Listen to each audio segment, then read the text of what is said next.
Hello，大家好，我係 Hammy 哥。呢條片咧，我想同大家分享一個比較有意義嘅身心靈 WhatsApp group。佢個名叫星光社，星係天上嘅星星，係帶來咗希望嘅；光係月光嘅光明，亦都係身心靈嘅力量。而呢個 WhatsApp group 咧，就係講緊一班身心靈嘅愛好者，運用佢哋嘅技能，將佢哋嘅能力變為希望，然後幫助一啲慈善團體或者係弱勢社群回饋翻社會嘅。本來只不過係一個身心靈嘅討論 group 嚟嘅啫。入邊咧，大家都會討論翻啲塔羅占卜啊、占星啊、解夢啊、西洋魔法啊，甚至風水。但係自從我哋成立咗星光社之後呢，做乜嘢？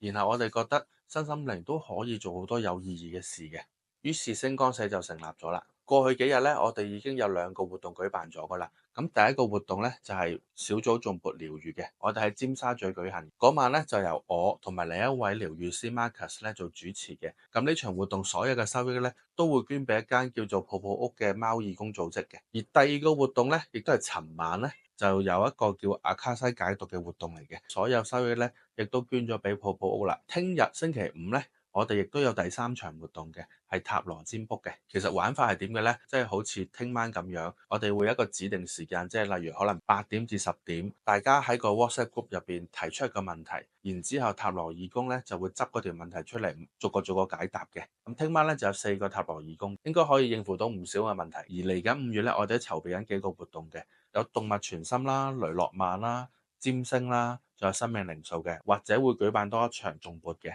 總之所有嘅收益咧都會去幫啲有需要嘅團體。咁有意義嘅事，希望大家多多支持啦。如果想入 WhatsApp group 嘅，可以 DM 我或者留言，我會俾條 WhatsApp link 你嘅。好啦，今日嘅分享就差唔多啦，下次再講啦，拜拜。